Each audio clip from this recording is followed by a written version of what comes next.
The library of the DeLuca estate was a mausoleum of leather and mahogany, a room designed to intimidate rather than welcome.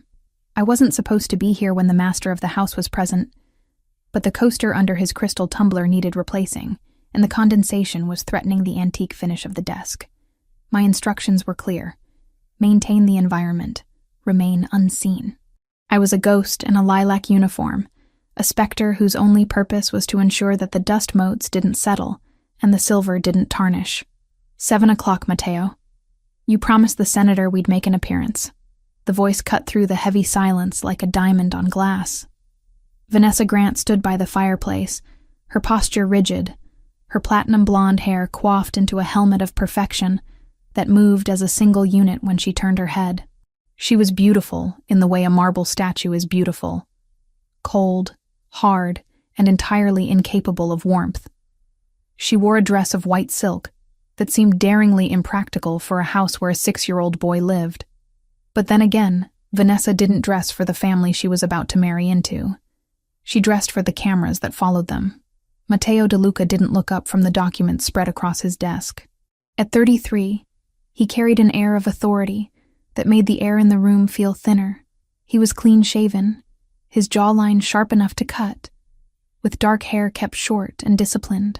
He wore a charcoal suit that fit him like a second skin, the kind of tailoring that announced power without needing to shout. I said I would try, Vanessa. Matteo replied, his voice a low baritone that vibrated through the floorboards. There is a situation in the logistics chain. It requires my attention tonight. I moved silently toward the desk, my eyes lowered. I swapped the coaster with a fresh one, my hand moving with practiced efficiency. Matteo didn't flinch, didn't acknowledge my presence.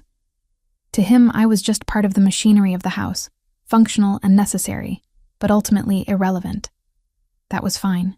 Safety lay in irrelevance. You're always working, Vanessa sighed, a theatrical sound that grated on my nerves. She moved toward him, placing a manicured hand on his shoulder. Leo needs a father, not a CEO. And I need a husband who isn't married to his phone. Matteo finally looked up. His eyes were dark, intense, and currently filled with a simmering exhaustion. Leo needs security. That is what I provide. Have you checked on him? Of course, Vanessa lied smoothly. I tightened my grip on the silver tray I was holding. She hadn't been upstairs since breakfast. He's playing in his room. I told him we'd go out for ice cream tomorrow if he behaves. Good. Matteo stood up, closing the file folder. He checked his watch, a piece of engineering that probably cost more than the house I grew up in. I have to meet the heads of the families. It's unavoidable. I'll be back late. He walked past her. And for a fleeting second, I saw the crack in Vanessa's porcelain mask. Her blue eyes narrowed, a flash of pure, unadulterated annoyance darting toward his retreating back. But as he turned at the door, the mask was back in place, replaced by a supportive, loving gaze. Drive safe, darling, she called out. Make sure Leo eats, Matteo commanded, looking at me for the first time. His gaze didn't linger. It was a directive issued to the room at large, knowing I would catch it. No sugar before bed. Yes, sir, I whispered, but he was already gone. The heavy oak door clicked shut, and the atmosphere in the room shifted instantly. The temperature seemed to drop 10 degrees. Vanessa dropped the loving act like a heavy coat. She walked over to the desk, picking up the tumbler of whiskey Matteo had left unfinished. She downed it in one swallow, her face twisting in a grimace. Useless, she muttered, slamming the glass down. She turned her glare on me. What are you staring at? Don't you have toilets to scrub? I was just clearing the desk, Ms. Grant, I said, keeping my voice neutral. Well, clear it faster. And get that mongrel out of the main hall. I can hear its claws on the parquet from here. The mongrel was Barnaby, a golden retriever puppy that Matteo had brought home 2 weeks ago in a desperate attempt to coax a smile out of his son. Leo, who hadn't spoken more than a whisper since his mother died, had latched onto the dog with a desperation that was heartbreaking to witness. Barnaby was the only thing that made the boy's eyes light up. Vanessa, naturally, hated the creature. She viewed it as a generator of filth and noise, an obstacle to the pristine, magazine-cover lifestyle she envisioned for herself as the future Mrs. DeLuca. I'll check on them right away, I said, bowing my head slightly before retreating. I hurried out of the library and up the grand staircase. The DeLuca mansion was a labyrinth of shadows and expensive art, a place that felt more like a museum than a home. I made my way to the west wing, where Leo's room was located. As I approached, I heard the soft sound of giggling. I pushed the door open gently.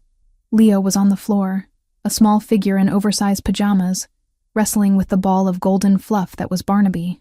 The puppy was yapping happily, his tail a metronome of pure joy. For a moment, the heavy gloom of the house lifted. This was what mattered.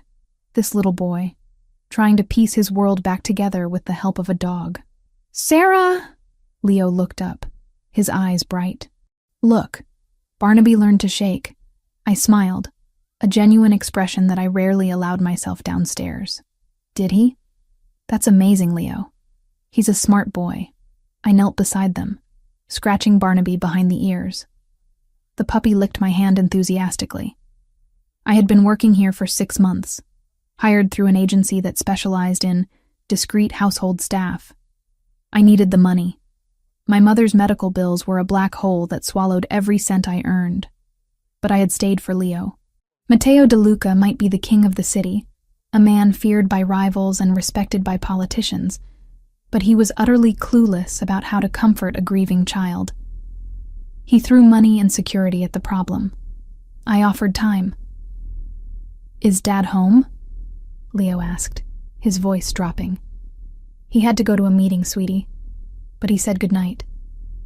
Leo's shoulders slumped. "Oh, is Vanessa here?" "Yes." The light in his eyes dimmed. "She doesn't like Barnaby. She says he smells." "Barnaby smells like a puppy," I assured him, smoothing his hair. "And you know what? We're going to give him a bath tomorrow, so he'll smell like strawberries." Suddenly the door was thrown open. Vanessa stood there, looming in the doorway, her silhouette sharp against the hallway light.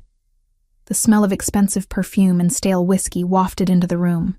"I thought I heard noise," she said, her voice icy. "It's past his bedtime. Why is the animal in the bedroom? It's unsanitary." "We were just playing," Leo whispered, pulling Barnaby closer to his chest.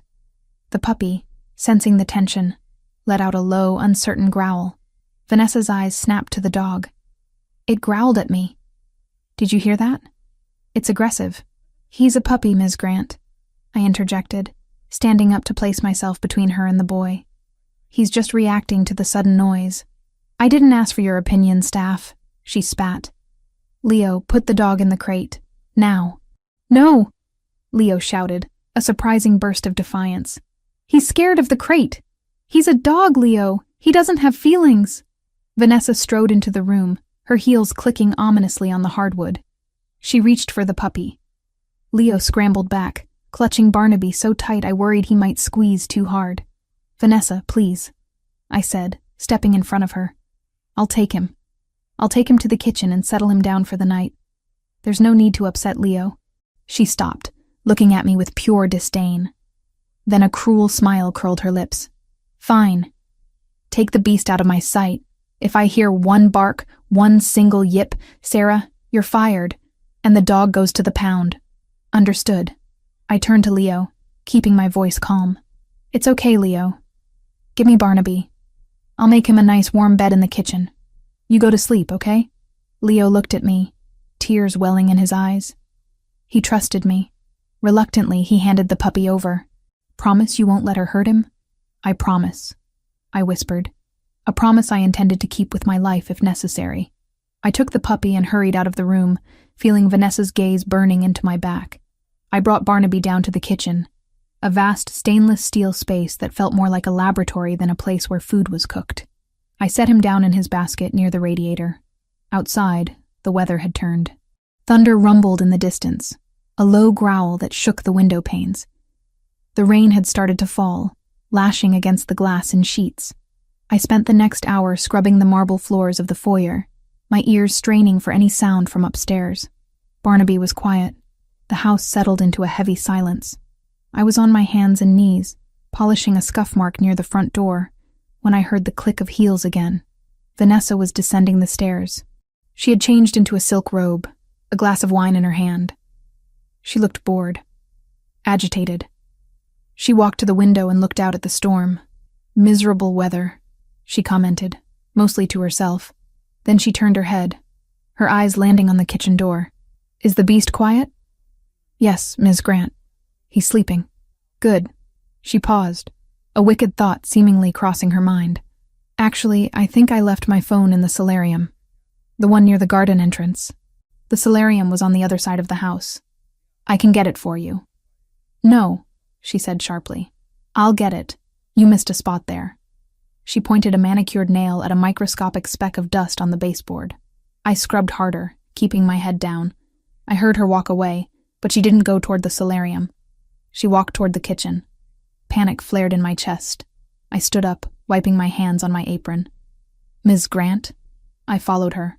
I reached the kitchen doorway just in time to see her standing over Barnaby's basket. The puppy was awake, wagging his tail, thinking she was there to play. "Disgusting thing," she sneered. She reached down and grabbed the puppy by the scruff of his neck. Barnaby yelped, a high-pitched sound of pain and confusion. "Ms. Grant, stop!" I forgot my place. I forgot the rules. "You're hurting him." She spun around, holding the squirming puppy in the air like a contaminated rag. It woke me up. I heard it breathing. "It's annoying." "He was asleep. Put him down." "I will," she said, her eyes gleaming with malice. "Outside. It's a storm out there. He's 10 weeks old. Then he'll learn to be tough, or he won't." She marched toward the back door, the one that led to the service entrance and the long driveway. "Vanessa, please. Mateo will be furious." I chased after her, grabbing her arm. It was a reflex, a desperate attempt to stop cruelty. She slapped me. It was a sharp, stinging blow across the cheek that made my eyes water. "Don't you dare touch me, you filthy little servant.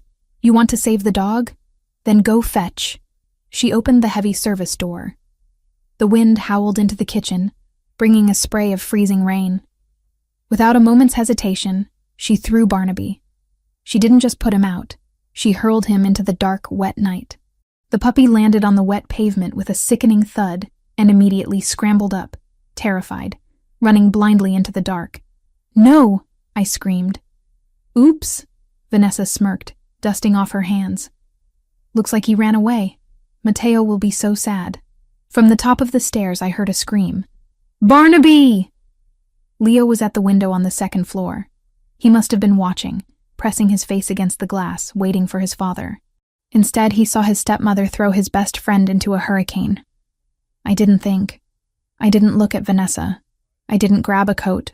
I ran. I bolted out the door into the storm. The cold was a physical shock, like plunging into ice water.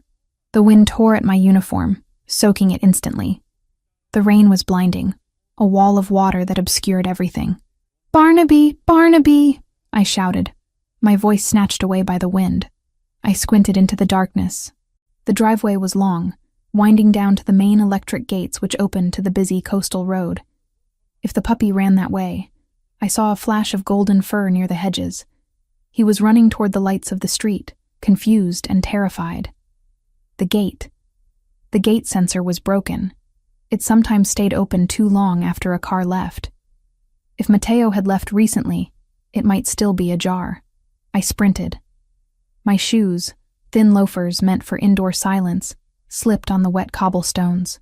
I nearly fell, scraping my hand against the rough stone of a planter, but I pushed myself up and kept running. My lungs burned. The rain plastered my hair to my face, blinding me. "Barnaby, come here. Here, boy." He didn't hear me. The thunder clapped overhead, a sound like a bomb going off. The puppy yelped and bolted straight for the gap in the iron gates. He was on the road. The coastal road was treacherous at night, even without a storm. Cars sped around the curves, their drivers blinded by the rain. I reached the gate, my chest heaving, just in time to see the puppy cowering in the middle of the asphalt, frozen by the twin beams of light coming around the bend. A delivery truck. It was moving too fast. The driver couldn't see the small animal in the deluge. Calculations flashed through my mind in a millisecond. Distance, speed, impact. There was no time to call him. No time to grab him and jump back. I launched myself. I dove onto the wet asphalt, my body a projectile of desperation. I hit the ground hard, the road tearing at the skin of my arms and knees. My hands found the wet fur of the puppy, and I curled my body around him, pulling him into my chest, tucking my head down, making myself the barrier between him and the world. I heard the screech of tires, the horrible grinding sound of rubber fighting against momentum on a slick surface. The horn blared, a deafening trumpet of warning that came too late. Something hit me. It wasn't the grill of the truck, thank God. It was the bumper clipping my leg as the driver swerved at the last second. The force spun me around on the pavement like a rag doll. Pain exploded in my ankle, a white-hot, sickening snap that vibrated up my shin. My head cracked against the tarmac, and the world went fuzzy at the edges. I rolled to a stop in the gravel on the shoulder of the road. I gasped for air, inhaling water and grit. My entire body throbbed. The rain felt heavier now, like stones falling from the sky. But in my arms I felt a heartbeat. A rapid, frantic fluttering. Barnaby whimpered, licking the underside of my chin. He was safe. I tried to sit up, but the world tilted dangerously. My ankle was on fire. I collapsed back onto the wet ground, clutching the dog. Through the curtain of rain, I saw beams of light cut through the darkness. Not the truck. It had skidded to a halt further down the road. These lights were coming from the other direction, from the road leading back to the house. Mateo must have barely cleared the gates before he turned back, because something had tripped the perimeter, and he never ignored a warning. A sleek black car purred to a stop just feet away from me. The engine idled, a low, predatory growl that I recognized instantly. The driver's door opened. Expensive leather shoes hit a puddle, splashing mud. I lifted my head, blinking against the glare of the headlights. I must have looked like a nightmare, soaked, bleeding, covered in mud, curled around a wet dog on the side of a highway. Matteo DeLuca stood there. He didn't have an umbrella. The rain immediately soaked his suit, plastering the expensive fabric to his broad shoulders. He looked at me, his expression unreadable in the harsh backlighting of the car. Then he looked past me, toward the house. I followed his gaze, craning my neck painfully. Up on the porch of the mansion, illuminated by the warm, golden lights of the entryway, stood Vanessa. She was dry. She was holding her glass of wine, and even from this distance I could see she was smiling. The contrast was violent. The woman he was going to marry, safe and cruel in her ivory tower, and the servant he barely knew, bleeding in the gutter to save the one thing his son loved. Matteo looked back at me. His eyes were dark voids, terrifyingly empty of their usual composure. He took a step toward me, and for the first time since I'd started working for him, I saw something other than indifference on his face. I saw shock, and beneath the shock, a dawning, terrible fury. I tried to speak, to apologize for the scene, for being on the ground, for the trouble. I got him, I rasped, my voice weak. He's okay. My head fell back against the gravel. The last thing I saw before the pain pulled me under was Matteo DeLuca, falling to his knees in the mud beside me, his hands reaching out not like a boss reaching for an employee, but like a man reaching for a lifeline. The rain washed the blood from my arm onto his pristine cuffs, staining them irrevocably. The line had been drawn. The masquerade was over, and as the darkness encroached, I knew that tomorrow, the house on the hill would be a war zone. The world was a blur of rain and pain, anchored only by the unyielding grip of the arms that held me. I was being lifted, pulled from the cold gravel and the mud, pressed against a chest that felt as solid as the stone walls of the estate. The scent of expensive cologne mixed with the metallic tang of blood and the earthy smell of wet soil. I tried to pull away, conscious of the filth covering my uniform, the grime that was now smearing onto a suit worth more than my life's earnings. "Sir, your clothes," I mumbled, the words slurring slightly as shock began to set in. "I'm dirty." "Quiet," Matteo DeLuca commanded. His voice wasn't raised, but it carried a vibration that silenced me instantly. It wasn't a suggestion. It was an order. He didn't take me to the car. We were close enough to the house that he simply carried me, striding up the winding driveway with a terrifying purpose. I held Barnaby against me with one arm, the puppy shivering violently, burying his wet nose into the crook of my neck. Mateo's stride was long and even, unaffected by my weight or the storm raging around us. I looked up at his jaw, set tight and hard, a muscle feathering near his ear. He looked like a statue carved from granite, animated only by a cold, burning rage. We reached the front porch. The heavy oak doors were thrown open, revealing the warm, golden glow of the foyer. The contrast was blinding. Inside, everything was pristine, silent, and safe. Outside, we were creatures of the storm. Vanessa was waiting in the center of the hall. She held a crystal glass of red wine, her fingers relaxed around the stem.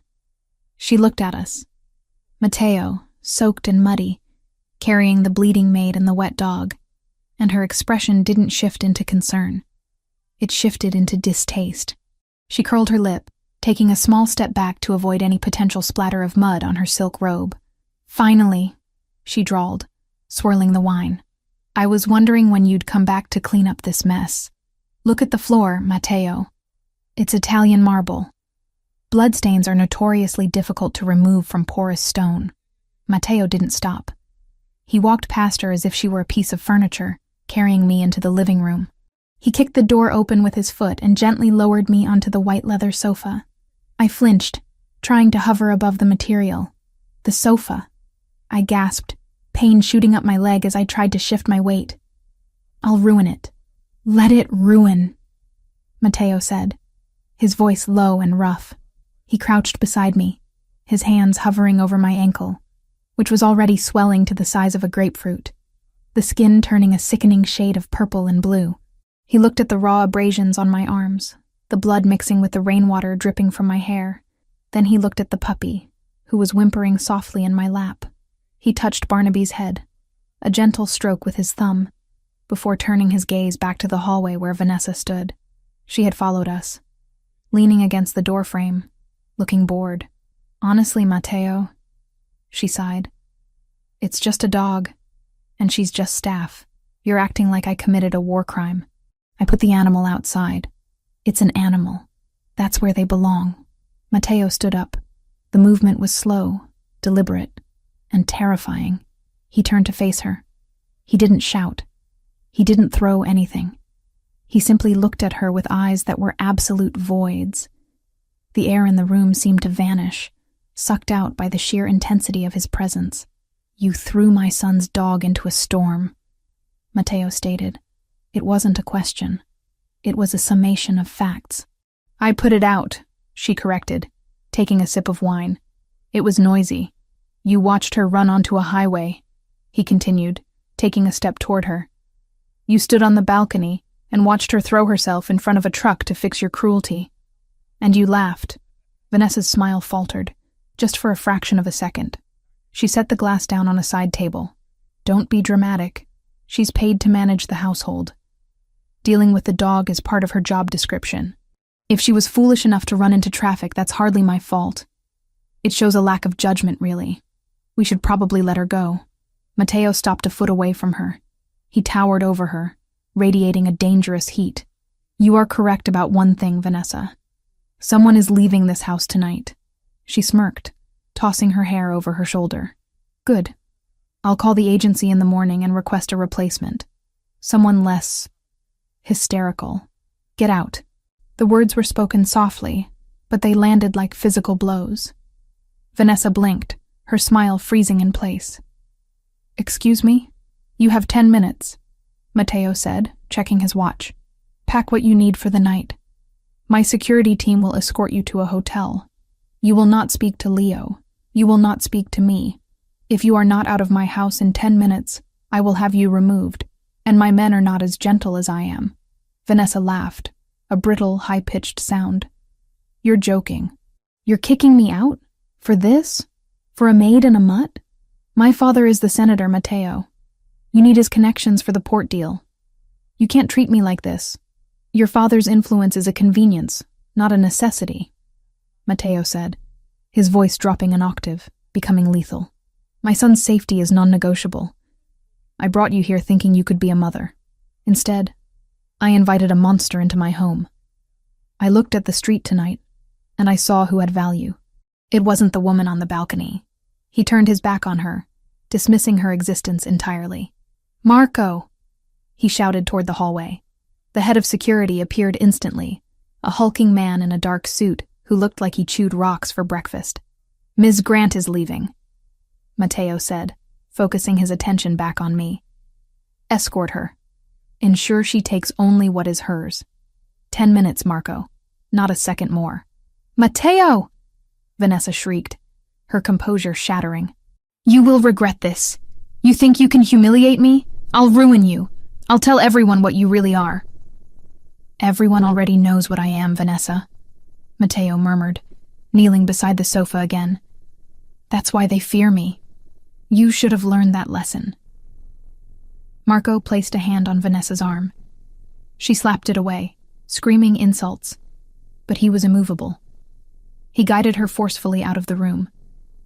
Her screams echoed down the hallway, fading as the front door slammed shut. The silence that followed was heavy, broken only by the sound of the rain against the window and Barnaby's soft panting. I'm sorry, I whispered, shivering as the adrenaline began to crash. I didn't mean to cause a scene.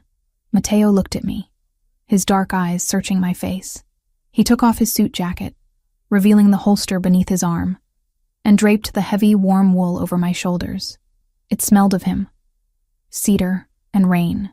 You saved a life tonight, Sarah, he said, using my name for the second time. It sounded strange on his tongue, heavy with weight. You have nothing to apologize for. You are the only person in this house who shouldn't be apologizing. Before I could reply, a small voice came from the doorway. Sarah? Leo stood there in his pajamas, clutching a blanket. His eyes were wide, terrified. He looked from his father to me, and then to the muddy dog in my lap. Barnaby! Leo cried out, sprinting across the room. He didn't look at his father. He ran straight to the sofa. Careful, Leo, Matteo warned, his hand shooting out to steady the boy before he could collide with my injured leg. Sarah is hurt.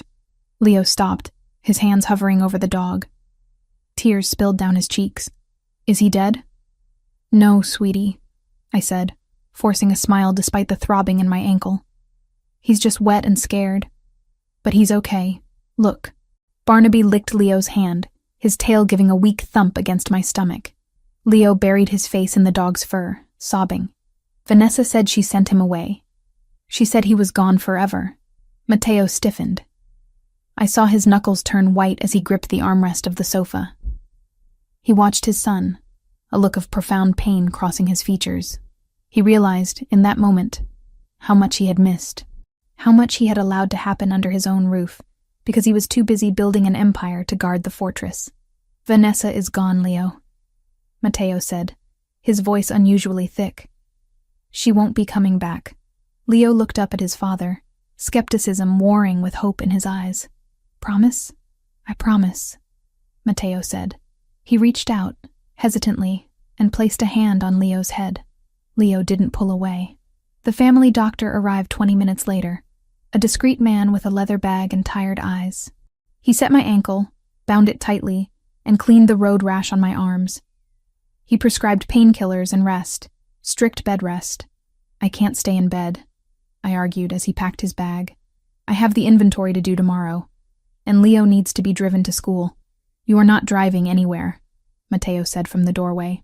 He had changed into a fresh black shirt and trousers, but he still looked weary. And you are not working. You are on paid leave until that ankle heals.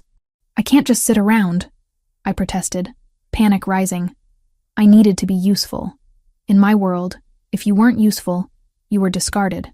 Please, sir, I can polish silver sitting down. I can mend clothes. Matteo walked over to the makeshift bed they had set up for me in the guest suite on the ground floor, a room bigger than my entire apartment. He looked down at me, his expression unreadable. Do you think so little of me? He asked quietly. Do you think I would fire you because you were injured saving my son's dog? I don't know, I admitted. Rich people are different. A ghost of a smile touched his lips. It didn't reach his eyes, but it softened the hard lines of his face. Rest, Sarah. That is an order. 3 days passed.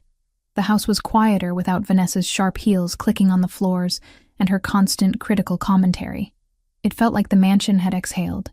I, predictably, was a terrible patient. By the 3rd day, the walls of the guest suite felt like they were closing in. My ankle throbbed, but the painkillers dulled it to a manageable ache. I found a pair of crutches in the closet, probably from a skiing accident years ago, and made my escape. I didn't go to the kitchen. I went to the library.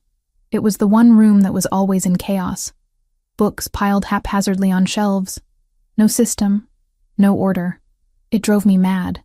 I was sitting on the floor, my casted leg extended straight out, surrounded by stacks of leather-bound volumes, when the door opened. Matteo stopped in the doorway. He held a tumbler of whiskey in one hand. He looked at the scene. Me, on the floor, in a terracotta cardigan and loose pants, organizing his chaotic collection of history books. "I thought I gave you an order," he said, stepping into the room.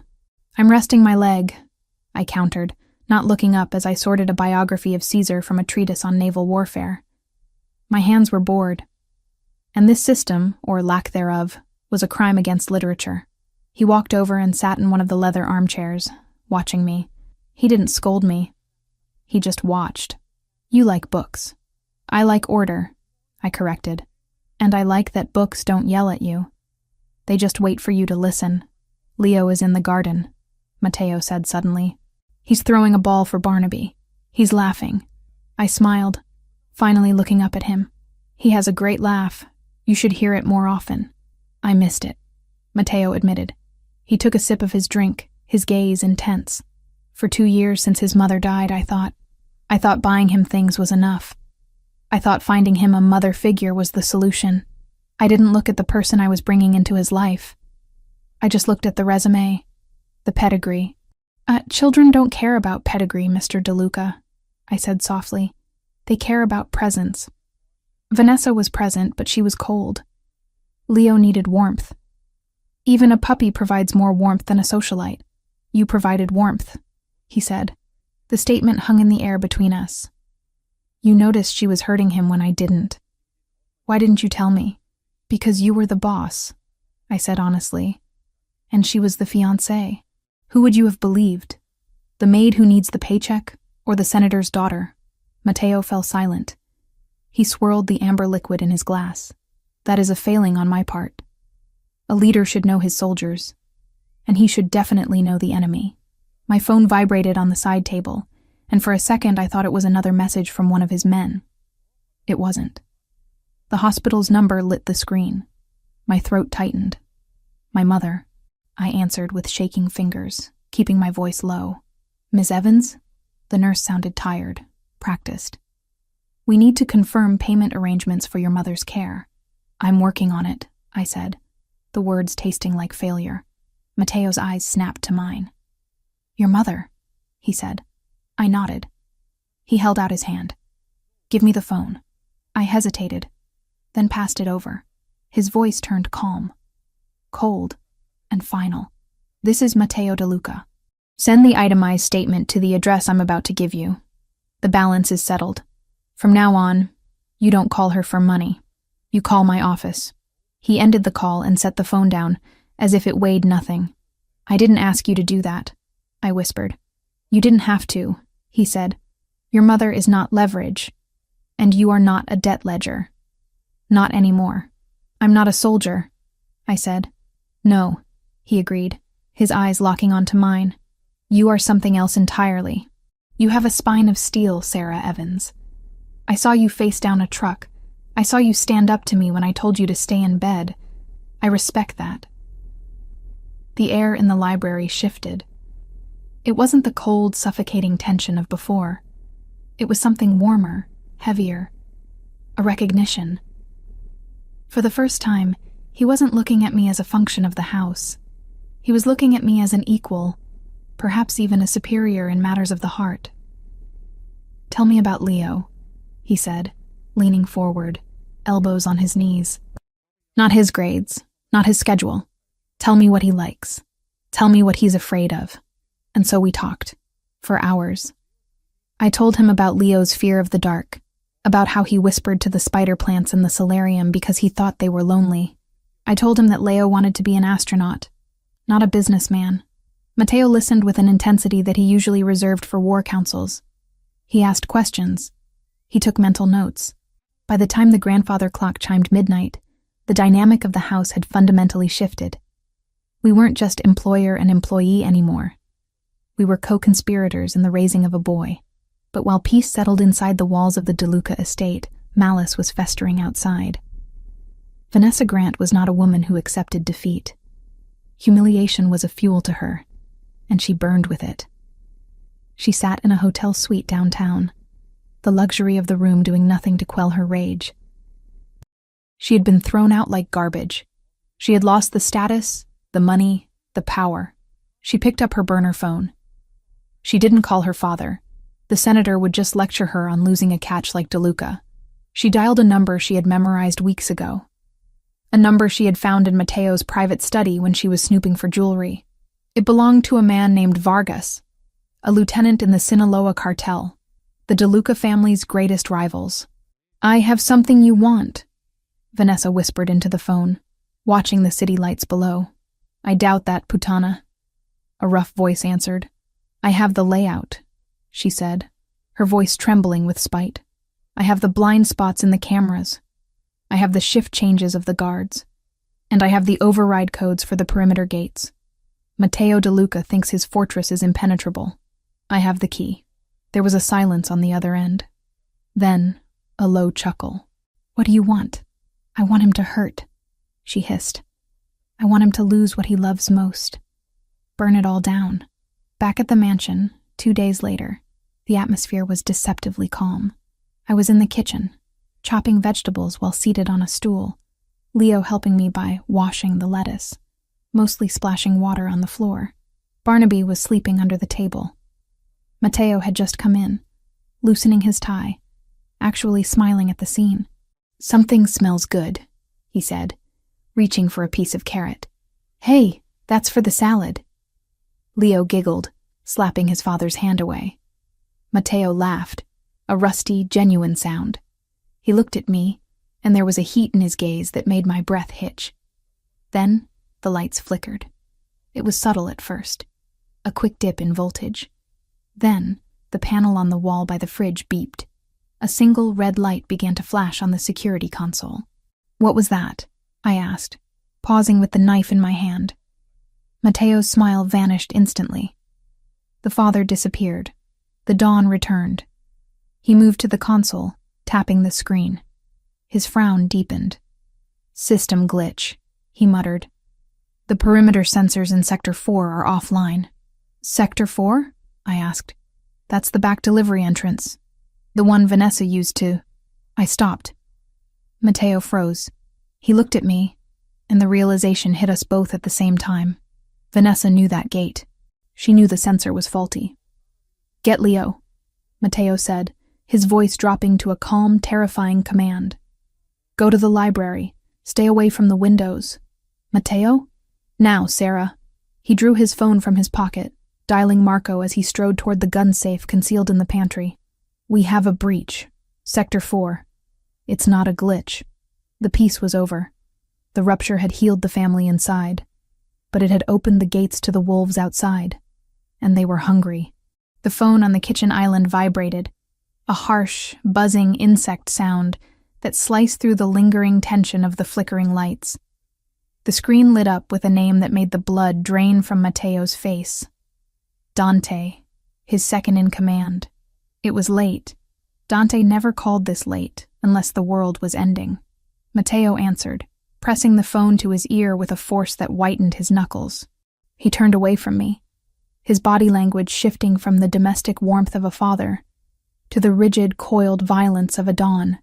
I watched his back muscles tense under his shirt. "Report," he barked. Silence stretched for a heartbeat. And then Matteo's voice dropped, becoming deadly quiet. "How bad? Both of them? That's impossible. The suppression system should have—" He listened, and I saw his hand clench into a fist on the marble countertop. "Get the men. All of them. I'm coming." He hung up and turned to face me. The transformation was complete. The man who had been laughing about lettuce a minute ago was gone.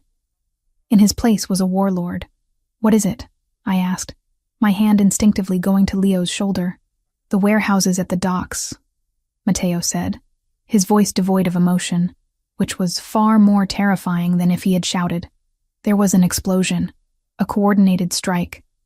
We've lost the shipment, but worse, the fire is spreading to the main armory. It's a declaration of war. Is it Vanessa?" I whispered. "This is too big for Vanessa."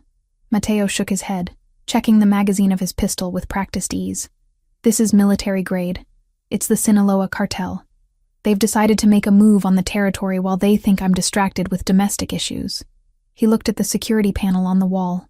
The red light that had flashed earlier had turned a steady, reassuring green. The glitch earlier. It must have been a power surge from the city grid when the explosion hit. "The system is reading clear now. Green across the board."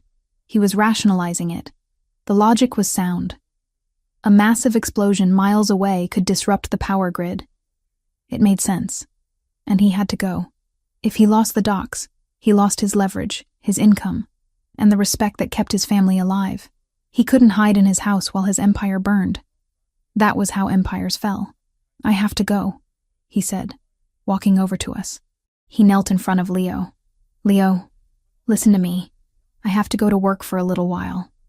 I need you to be the man of the house. Can you do that?" Leo nodded, though his eyes were wide with fear. "Are the bad men coming?" "No," Matteo lied smoothly, stroking his son's hair. "I am going to the bad men so they never come here. You are safe. This house is a fortress." He stood up and looked at me. He grabbed my arm, pulling me slightly away from Leo. His grip was firm, urgent. He reached into the waistband of his trousers, pulled out a spare magazine, and then reached into a hidden holster at his ankle to produce a compact, matte black handgun. He pressed it into my hand. It was heavy, cold, and terrified me. "Do you know how to use this?" he asked, his dark eyes boring into mine. I grew up in a bad neighborhood, Matteo, but I've never... Safety is here." He flicked a switch with his thumb, guiding my hand. "Point. Squeeze. Do not hesitate. If anyone who isn't me or Marco walks through that door, you shoot until the gun is empty. Do you understand?" "Yes," I breathed, my fingers curling around the textured grip. "Marco stays here with the perimeter team," Matteo said, glancing at the windows. "I'm taking the assault team to the docks, but I'm leaving 6 men on the grounds. The system is green. The shutters are steel. You are safe here. I will be back before dawn." He looked at me for a second longer, a fierce intensity in his gaze that felt like a physical touch. He wanted to say something else. I could see it in the hesitation of his lips, but the soldier won out. He turned and strode out of the kitchen. Moments later, I heard the roar of his engine as he sped away into the night, racing toward the fire that was lighting up the skyline. I was alone. "Sarah?" Leo tugged at my apron. "I'm scared." "I know, baby," I said, tucking the gun into the deep pocket of my heavy cardigan. It weighed down the fabric, a constant bruising reminder of the reality we were in. "But your dad is the toughest guy in the city. He'll fix it. Come on, let's go to the library. It has no windows on the ground floor. We'll build a fort." We moved to the library. I tried to keep the mood light, pulling cushions off the sofas to build a barricade, but my ears were straining against the silence. The house felt too big. The shadows in the corners seemed to stretch and twist. Barnaby, usually a bundle of chaotic energy, was pacing nervously, a low whine vibrating in his throat. Animals knew. They always knew before we did. I checked the security pad by the library door. Green. All zones secure. Marco and his men were outside patrolling. I told myself to breathe. Matteo was right. This was a fortress. The walls were stone. The glass was bulletproof. An hour passed, then 2. The silence of the house began to press against my eardrums. I stood up, needing to move. "Stay inside the fort with Barnaby, Leo," I whispered. "I'm just going to get some water from the cart in the hall." I stepped out of the library into the grand hallway. It was dimly lit, the chandeliers dimmed to a low amber glow. I walked toward the side table where a crystal pitcher of water usually sat. That was when I saw it. On the main security console near the front door, the green light didn't blink. It didn't waver. It was perfectly static green. Too static. A live system pulses. It has micro fluctuations as sensors check in. This light was dead. A frozen image. My stomach dropped through the floor. A loop. They had looped the feed. I ran to the window, keeping my body pressed against the wall, and peeked through the slit in the heavy velvet curtains. The garden was dark. The storm had passed, leaving a heavy mist clinging to the ground. I looked for the familiar silhouette of Marco, or one of the guards patrolling the terrace. Nothing. Then, I saw a shape on the ground near the fountain. It wasn't a rock. It was a man. He was lying face down, motionless. The breath caught in my throat, choking me. They were already here. The glitch hadn't been a power surge. It had been a test. A handshake between Vanessa's stolen codes and the cartel's hackers. They had disabled the alarm, killed the perimeter guards silently, and now they were inside the wire. I didn't scream. Screaming was for victims. I turned and sprinted back to the library, my socks sliding on the polished wood. "Leo," I hissed, bursting into the room. Leo looked up from his coloring book, sensing the change in my energy instantly. "Sarah? Game time," I said, grabbing his arm and hauling him up. "We're playing the quiet game, the super quiet game. Grab Barnaby. Do not let him bark. Are the bad men here?" Leo's voice trembled. "Yes," I said. I wasn't going to lie to him. Lying would get us killed. He needed to know the stakes, so he would obey instantly. "We have to move. Now." I didn't go for the front door. I didn't go for the back door. I went to the bookshelf in the corner, the one housing the encyclopedias. Mateo had shown me this during our long night of talking. A servant's passage that dated back to the original construction of the house in the 1920s. It wasn't a high-tech panic room entrance. It was a narrow, dusty corridor, used for moving coal and ice without disturbing the guests. I pulled the false spine of the volume marked MN. A click echoed, and the panel swung inward. A draft of cold, stale air hit us. "In," I ordered. Leo scrambled inside, clutching the puppy. I followed, pulling the bookshelf closed behind us just as I heard the front door of the mansion burst open. It wasn't a stealth entry anymore. It was a breach. Heavy boots slammed against the marble of the foyer. Voices, harsh and foreign, echoed off the high ceilings. "Clear the ground floor! Find the boy! The woman is expendable!" The voice was rough, accented. Not Marco. We were in the walls. The passage was narrow, barely wide enough for my shoulders. It smelled of dry rot and old brick. It was pitch black. I pulled out my phone, shielding the screen with my hand, to allow only a sliver of light. "Hold my shirt, Leo," I whispered. "Keep moving." We crept through the dark. I knew this passage led to the kitchens, and more importantly, to the wine cellar. Mateo's true panic room wasn't the master bedroom. It was a reinforced vault behind the vintage reserves in the cellar. We reached a small grate that looked out into the main hallway. I paused, peering through the metal slats. 3 men were moving tactically through the hall. They wore black tactical gear, balaclavas, and carried assault rifles with suppressors. They weren't street thugs. These were professionals, mercenaries. "Check the library," one of them signaled. They kicked the library door open, the door we had just left 30 seconds ago. I heard the crash of furniture being overturned. "Clear!" a voice shouted. "Warm! They were just here. Fan out. Check the bedrooms. Check the closets. If it breathes, shoot it. Except the boy. The boss wants the boy alive for leverage." I felt a cold sweat trickle down my spine. They were hunting us like rabbits. "Keep moving," I breathed to Leo, pushing him gently forward. We descended a narrow, spiraling wooden staircase that groaned softly under our weight. I winced at every creak, praying the sound wouldn't carry through the walls. We reached the basement level. The service tunnel opened up behind a heavy oak cupboard in the pantry. I pushed the back of the cupboard open, The kitchen was dark, illuminated only by the moonlight filtering through the high windows. It was quiet here. "Okay," I whispered, crouching down to Leo's level. "Listen to me carefully. The wine cellar is through that door. Remember the code Daddy taught you? The one for the special room?" Leo nodded, tears streaming down his face. "Variable 1, 9. That's it. Variable 1, 9, 8, 4. Okay? You are going to run to the cellar. You are going to type that in. The wall will open. You go inside with Barnaby and you press the green button to close it. And you do not open it. Not for anyone. Not even for me. Only for your dad. Do you understand? But you're coming too." Leo grabbed my hand, his small fingers digging into my palm. "Sarah, come too." I looked at the distance.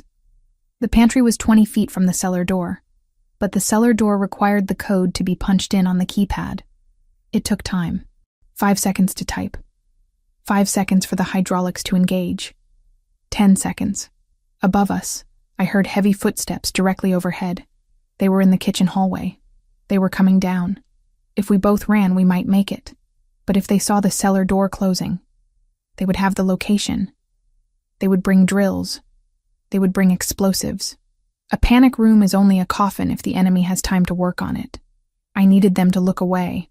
I needed them to chase a ghost while the boy disappeared. "I have to lock the door behind you," I lied, my heart breaking as I looked into his terrified eyes. "I'll be right behind you. I just have to secure the latch. Promise?" "I promise I will always protect you," I said. It wasn't the promise he asked for, but it was the only one I could keep. I kissed his forehead. "Go. Run." Quietly, I pushed him. Leo sprinted across the kitchen floor, his socks silent on the tiles. Barnaby trotted beside him, sensing the urgency. I watched from the shadows of the pantry.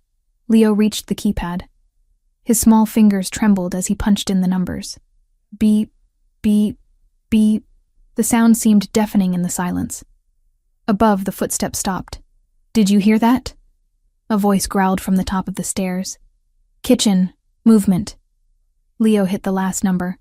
The heavy false wall of wine racks groaned and hissed, sliding open to reveal the steel vault door behind. "Hey!" A shout from the stairs. A beam of a tactical flashlight cut through the darkness of the kitchen, sweeping across the counters. It missed Leo by inches. He slipped inside the vault. "Close it, Leo. Close it." I prayed silently, biting my lips so hard I tasted blood. The wall began to slide shut. Slowly. Too slowly. The flashlight beam swung back. It was going to catch the movement of the wall. If they saw it, they would know where he was. They would lay siege to the vault. I had to act. I had to become the target. I stood up from behind the cupboard. I took the gun Mateo had given me. It felt heavy, alien. I didn't aim at the men. I wasn't a shooter. I would miss. I aimed at the rack of pots and pans hanging over the center island. I squeezed the trigger. The gun kicked like a mule, shocking my wrist. The sound was thunderous in the confined space. The bullet pinged off a copper skillet, sending the entire rack crashing down onto the island with a cacophony of metal that sounded like a car crash. "There! Contact, kitchen!" The flashlights all snapped toward me, toward the pantry, away from the cellar. I saw the wine rack wall click shut in the periphery of my vision. The seamless wood paneling locked into place. Leo was gone. He was safe. Now I was the rabbit. "Get her!" Bullets tore into the wood of the cupboard I was using for cover. Splinters rained down on my hair. I didn't wait. I scrambled back into the service tunnel, but I didn't go up. I went deeper.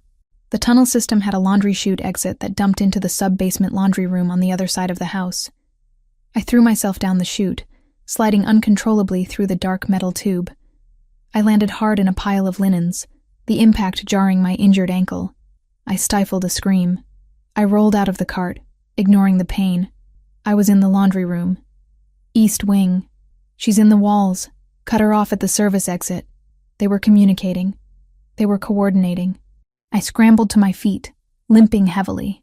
I couldn't stay here. I had to keep them moving. I had to keep them focused on me. and away from the wine cellar. Every minute I kept them chasing me was a minute Matteo got closer to coming home. I ran into the east corridor. I grabbed a heavy vase from a side table and smashed it against the floor. Crash. "Over here!" I screamed, my voice raw. "Come and get me!" I heard the boots pounding on the floorboards above. They were swarming. I wasn't a soldier. I wasn't a spy. I was a maid. But I knew this house. I knew that the floorboard on the third step of the east staircase creaked. I knew that the door to the conservatory stuck if you didn't lift the handle. I knew that the laundry chemicals were stored in the utility closet under the stairs. I made it to the kitchen utility closet just as the first mercenary burst through the double doors at the end of the hall. He saw me. He raised his rifle. I dove into the closet, slamming the door and locking it. Bullets shredded the wood, punching holes of light through the doorframe. I huddled on the floor, surrounded by bleach and ammonia. I looked at the chemicals. Matteo had told me to shoot until the gun was empty, but a gun was just a tool. A household had 1,000 tools if you knew how to use them. I grabbed a bottle of ammonia and a bottle of bleach. I knew enough chemistry to know you shouldn't mix them in a bucket because it created chloramine gas. Deadly, choking gas. Perfect. I crawled toward the ventilation duct at the back of the closet. It connected to the main HVAC system. If I could get into the vents, I could move. And if I left a surprise behind, I poured the bleach onto a rag on the floor. I opened the ammonia bottle and set it precariously on the edge of the shelf, tied with a string to the doorknob. When they kicked the door in, the bottle would fall. The liquids would mix. The cloud would hit them in the face. It wouldn't kill them instantly, but it would buy me time. I unscrewed the vent cover, my fingernails tearing against the metal. The gunfire stopped. "Breaching charges," a voice yelled. They were going to blow the door. I squeezed into the vent, dragging my bad leg behind me. It was tight, claustrophobic, and filled with dust.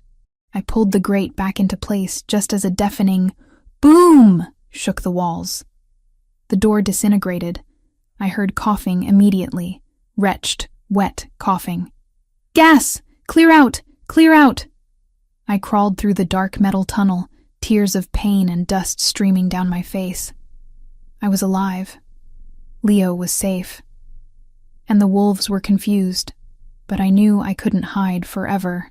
The house was big, but the vents were a trap if they figured out where I was. I had to get to the roof, or the garage. I reached a junction in the ductwork. Left went to the master bedroom. Right went to the garage. I went right. I crawled for what felt like miles. My knees were bleeding. My ankle was a throbbing pulse of agony that made my vision swim. I reached the vent above the garage. I peered through the slats. 3 more mercenaries were standing by the cars. They were checking under the chassis, looking for me? No. They were planting explosives. They were rigging the escape vehicles. They wanted to make sure no one left. I couldn't drop down there. I was trapped. Then, my phone vibrated in my pocket. A single buzz. I pulled it out, shielding the light. A text from Matteo. "Warehouse secured. False alarm. On my way back. ETA 8 minutes. Status? False alarm." The words should have calmed me, but they did the opposite. If it was a false alarm, it meant someone had tried to pull him away from home. A decoy, a diversion, a spark meant to lure the lion from his den. He'd handled it and turned around. But he was coming back expecting green lights and loyal walls, and the walls had already been breached. 8 minutes. I looked down at the men planting bombs. If Matteo drove into the driveway, they would ambush him. He was expecting a secure home. He was expecting the green light. He didn't know the house had fallen. I couldn't just hide and wait for rescue. I had to warn him, or I had to clear the landing zone. I texted back, my fingers shaking so hard I could barely type. Ambush.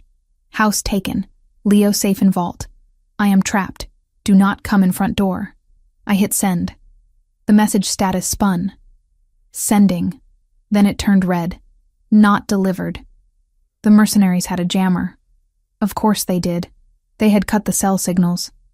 I was on my own. Matteo was driving into a trap. Leo was locked in a box. and I was in a vent with half a magazine of ammo and a twisted ankle. I looked down at the garage again. There was a red jerry can of gasoline on the workbench, near where the men were standing. I looked at the gun in my hand. I remembered Mateo's voice. Point. Squeeze. I took a deep breath, steadying my hand on the metal of the vent grate. I lined up the sights on the red can. This wasn't about cleaning anymore. This wasn't about order. This was about burning the infection out. I kicked the grate out. It clattered to the floor below, startling the men. They looked up. "Hi, boys," I whispered. I pulled the trigger. The bullet sparked against the metal of the can. The fumes ignited. A fireball erupted in the garage, throwing the mercenaries back and setting the workbench ablaze. The explosion rocked the vent, knocking the wind out of me. Fire alarms began to wail, real ones this time. "She's in the garage. Flank her." I scrambled back the way I came, the heat licking at the soles of my shoes. I had their attention now. All of it. I had 8 minutes to survive. And the whole house was waking up to try and kill me. The heat in the ventilation shaft was becoming unbearable. The metal beneath my hands was searing, transferring the thermal energy from the inferno I had just ignited in the garage below. Smoke, thick and oily, began to seep through the seams of the ductwork, stinging my eyes and coating the back of my throat with the taste of burning rubber and gasoline. I couldn't stay here. The fire would either cook me alive in this steel tube, or the smoke would suffocate me before Mateo ever reached the front gates. I crawled backward, my movements frantic and clumsy. My injured ankle dragged behind me like a dead weight, throbbing with a pulse that seemed to echo in my ears louder than the fire alarms wailing through the house. Every time my cast banged against the metal rivets of the shaft, white spots danced in my vision, threatening to pull me into unconsciousness. I bit the inside of my cheek until I tasted copper, using the sharp pain to anchor myself in reality. I reached the junction I had passed earlier, the laundry chute. It was a one-way ticket down, but down was away from the fire. I shimmied toward the opening, pushing the grate loose with the heel of my good foot. It clattered onto the tiled floor of the mudroom below. I didn't wait to check if the coast was clear. My feet first slid out of the vent, landing in a heap on a pile of muddy boots and raincoats. The impact jarred my teeth. I stifled a cry, rolling onto my side, clutching the gun Mateo had given me. My hands were shaking so bad I was terrified I might accidentally discharge the weapon and give away my position before I was ready. "Check the perimeter. The fire is a distraction." The shout came from the west wing. They were smart. They knew I wouldn't burn the house down with myself inside unless I had an exit strategy. They assumed I was trying to flush them out so I could run. But I wasn't running. I was buying time. 4 minutes gone. 4 left. I hauled myself up, using a coat rack for support. My reflection caught in the mirror by the door. A woman I barely recognized.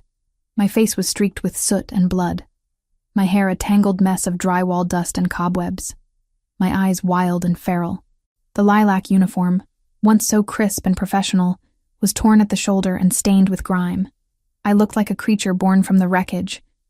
I limped into the service hallway. This corridor connected the mudroom to the main industrial kitchen.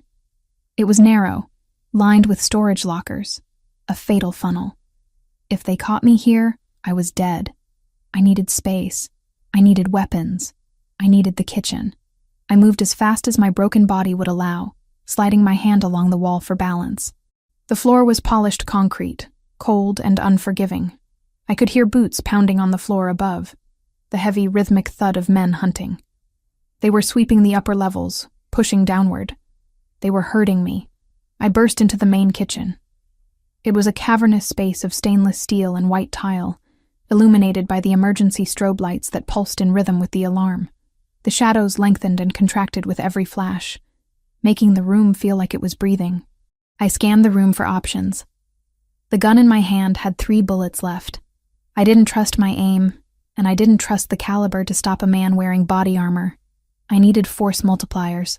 I holstered the gun in my pocket and grabbed a heavy commercial-grade fire extinguisher from the wall bracket. I pulled the pin. Then I moved to the prep station. A magnetic strip on the wall held the chef's knives. German steel, razor sharp, balanced perfectly. I grabbed the largest one, a 10-inch blade used for carving roasts. It felt substantial in my grip. The double doors at the far end of the kitchen, the ones leading to the dining room, shook. Someone was testing the handle. Locked. "She's in the kitchen. Breaching." I didn't hide. Hiding was for people who expected to be found. I was preparing an ambush. I positioned myself behind the heavy stainless steel island, crouching low, the fire extinguisher in my left hand, the knife in my right. The doors exploded inward. Wood splinters sprayed across the room like shrapnel. 2 men entered, moving with the synchronized fluidity of a tactical team. They swept the room with their rifle lights, the beams cutting through the dust in the air. "Clear left," one barked. "Clear right," the other responded. They moved past the island. They hadn't checked behind it yet.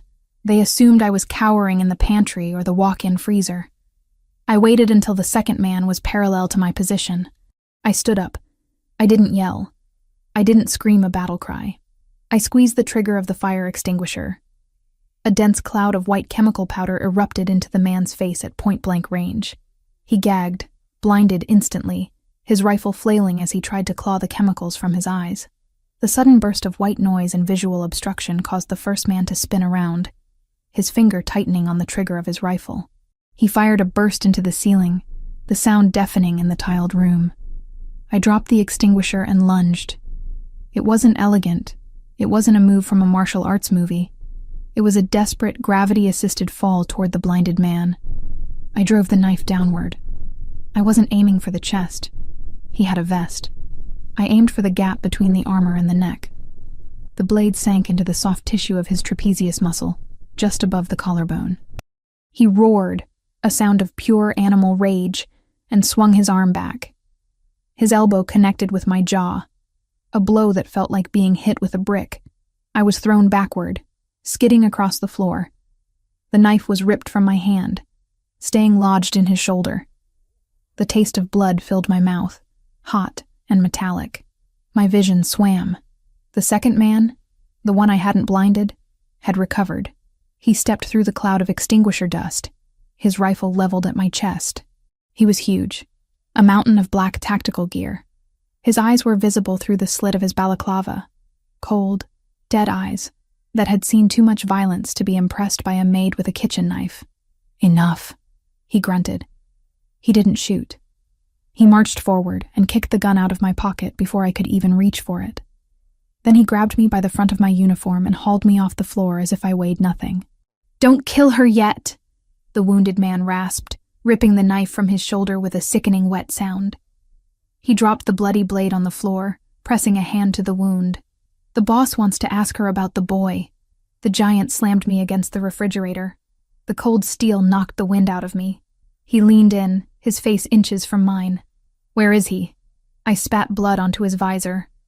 "Gone." He backhanded me. The force of the blow snapped my head to the side, and the world went gray for a second. When my vision cleared, he was dragging me. Not walking me. Dragging me. My injured ankle scraped along the floor, sending fresh waves of nausea rolling through my stomach. I clawed at his arm, my fingernails scrabbling uselessly against the Kevlar fabric. "Walk," he ordered, jerking me upright. "I can't," I gasped. "My leg. Walk or I break the other one." I stumbled forward, putting weight on the broken bone because the alternative was worse. We left the kitchen, moving into the main corridor. The house was filled with smoke now, a haze that hung near the ceiling. The fire in the garage must have been contained by the suppression systems. But the smell was everywhere. They marched me toward the grand hall. The foyer was a scene of controlled chaos. Several other mercenaries were holding positions at the windows, watching the darkness outside. The front door was wide open, letting the cold night air mix with the smoke. In the center of the hall stood a man who was clearly not a soldier. He wore a suit, not tactical gear. He was older, with silver hair and a face that looked like it had been eroded by years of cruelty. He was checking a tablet, looking bored. This was the broker, the man Vanessa had sold us to. The giant threw me to the floor at the man's feet. I landed hard on my hands and knees, my breath coming in ragged gasps. I looked up. The man in the suit looked down at me with mild curiosity, as if I were a stain on the rug that he couldn't quite identify. "This is the resistance?" he asked, his voice smooth, cultured, a stark contrast to the violence of his men. "A domestic servant?" "She rigged the garage," the wounded mercenary said, stepping forward. He was pale, blood soaking the shoulder of his uniform. "She burned the extraction team." The man in the suit sighed, tapping his tablet. "Resourceful. Inconvenient, but resourceful. Where is the DeLuca heir?" I stayed silent, glaring at him. I tried to summon the image of Matteo, his cold confidence, his unyielding strength. I needed to be a wall that protected the vault. "I asked you a question, my dear," the man said, crouching down so his face was level with mine. He smelled of expensive tobacco and mints. "We have drilled the locks on the upper floors. The boy is not in his room. He is not in the playroom. He is not in the staff quarters, which leaves the hidden spaces, the panic rooms. He's not here." I lied, my voice rasping. "I sent him away. Before you breached the perimeter." "Impossible." The man smiled, a thin reptile expression. "We have been watching the thermal feeds for hours. No one left the house. The boy is inside, and you know exactly where." He stood up and nodded to the giant. The mercenary grabbed my hair, yanking my head back. He pressed the cold barrel of his pistol against my temple. The metal felt like ice against my skin. "Matteo DeLuca is a man of secrets," the suit said, walking around me in a slow circle. "He builds vaults. He builds tunnels. But every lock has a key. And right now, you are the key. Go to hell," I whispered. The man stopped walking. He looked at his watch. "We are running out of time. The fire department will be here in 10 minutes. DeLuca may be sooner. I need the boy now. If we have the boy, we have the leverage to walk out of here. If we don't," he shrugged, "then we have to leave a message. A very messy message." He signaled the mercenary. "Break her fingers. One by one. Start with the left hand." "She's right-handed, judging by the knife work." The giant holstered his gun and grabbed my left hand. His grip was like a vice. He isolated my index finger. "No!" I screamed, trashing against him. "No, I don't know. I swear." "Where is he?" the suit asked calmly. "I won't tell you. You'll kill him." "We won't kill him. He's worth $50 million. You, however, are worth nothing." The giant applied pressure. Pain, sharp and blinding, shot up my arm. He was going to snap it. "Wait!" I shouted. "Wait!" The pressure stopped. The suit raised an eyebrow. "Yes?" "The wine cellar," I sobbed, slumping forward in defeat. I had to give them something. A decoy, a half-truth. "He's in the wine cellar. There's a crawl space behind the racks." The suit smiled. "See? Was that so hard?" He turned to the wounded man. "Check it. Take 2 men. If the door's locked, blow it." The men ran toward the kitchen. I squeezed my eyes shut. I had bought maybe 3 minutes. They would find the vault door. They would see the keypad. They would start drilling. "And you," the suit said, looking down at me. "You have been a nuisance." "I don't like nuisances." He pulled a sleek silver pistol from inside his jacket. He didn't look angry. He looked efficient. He racked the slide. "You have served your purpose." He aimed at the center of my forehead. I stared down the barrel. It looked like a tunnel, a dark, infinite tunnel. I didn't pray. I didn't think of my mother. I thought of Leo, safe behind steel. I thought of Matteo. I kept my promise. I thought, he's safe. The man's finger tightened on the trigger. I saw the muscles in his forearm flex. Click. The sound wasn't the gun firing. It was the sound of the main breaker tripping. The lights in the grand hall died. Total, absolute darkness swallowed the room. The emergency strobes in the kitchen were too far away to reach us here. The blackness was heavy, suffocating. "What?" the suit hissed. "Flashlights. Now!" Then we heard it. From the driveway, cutting through the sound of the rain and the distant sirens. The sound of an engine, not a truck, not a police car. A V12 engine screaming at the red line. It was a sound of pure mechanical aggression. Screech. The tires tore at the gravel right outside the front door. "Contact." One of the mercenaries at the window shouted, "Vehicle approaching fast." It's... Crash. The car didn't stop. The front of Mateo's armored sedan smashed through the heavy oak doors of the mansion, sending wood and glass exploding into the foyer. The headlights cut through the darkness like lasers, blinding everyone. The car skid to a halt in the middle of the grand hall, crushing an antique table under its wheels. The mercenaries scrambled back, raising their weapons, blinded by the high beams. The driver's door flew open before the car had even fully stopped. Matteo De Luca stepped out. He wasn't wearing his suit jacket. His white shirt was unbuttoned at the collar, sleeves rolled up. In his hands, he held a carbine rifle. He didn't look for cover. He didn't shout instructions. He stood in the open, bathed in the light of his own headlights, looking like a demon summoned from the underworld. The man in the suit, the one who had been about to execute me, shielded his eyes, trying to aim. Matteo didn't hesitate. He raised the rifle. The king had returned to his castle, and he had brought the storm with him. The arrival of Matteo De Luca was not merely an entry. It was a localized tectonic shift that rearranged the hierarchy of power within the room instantly. The sedan sat in the center of the foyer, its engine block ticking from the heat, surrounded by the shattered remains of the antique front doors and a cloud of drywall dust that swirled in the beams of the headlights. The man in the suit, the broker who had held my life in the balance only seconds prior, was blinded by the harsh illumination. He raised his hand to shield his eyes, his silhouette stark and trembling against the wall behind him. Matteo moved with a fluidity that belied the violence he was unleashing. He did not seek cover. He walked straight into the kill zone, his carbine raised to his shoulder, his expression a mask of frozen fury. The mercenary nearest the window tried to bring his weapon to bear, but he was too slow. Matteo fired 2 rounds. The sound was not a bang, but a sharp, cracking whip crack that echoed painfully in the confined space. The mercenary crumpled, his weapon clattering uselessly to the marble floor. The broker scrambled backward, tripping over my prone form. He kicked at me, desperate to put distance between himself and the angel of death striding toward him. I rolled away, ignoring the screaming agony in my broken ankle, pressing myself into the corner of the overturned console table. I needed to be small. I needed to be invisible. "Kill him!" the broker screamed, his voice cracking with hysteria. "Shoot him!" But his men were already falling. From the shattered entrance, dark shapes poured in behind Matteo, Marco and the elite security detail. They moved like shadows, precise and lethal. The room filled with the stroboscopic flashes of muzzle flares. It was a cacophony of controlled destruction. Bullets chewed into the plaster, shattered the remaining mirrors, and tore through the expensive upholstery of the furniture.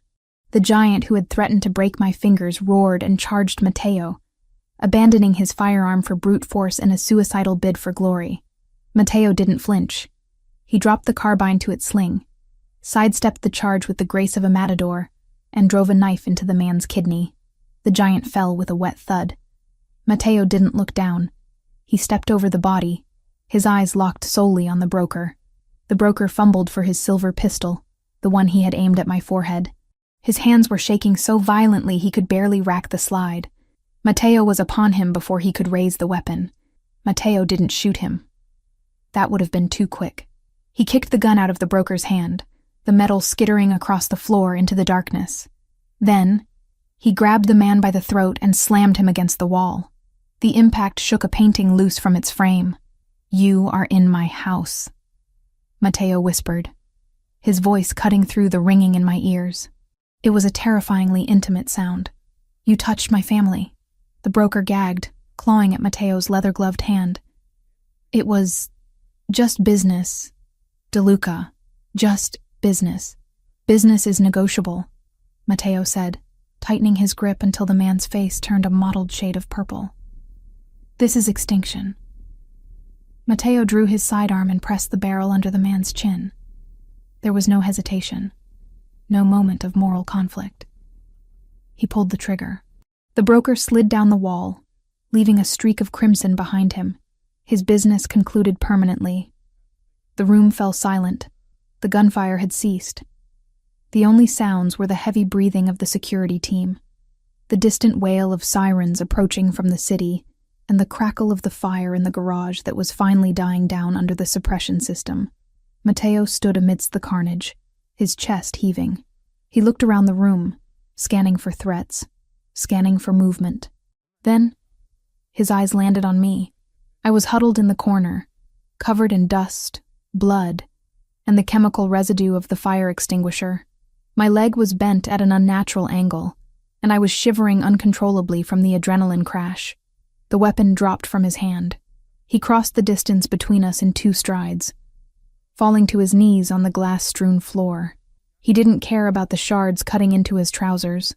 He reached out, his hands hovering over me, afraid to touch, afraid he might find something broken that couldn't be fixed. "Sarah," he breathed, his voice raw. "Look at me." I lifted my head. I tried to speak, but my throat was parched and swollen from the smoke.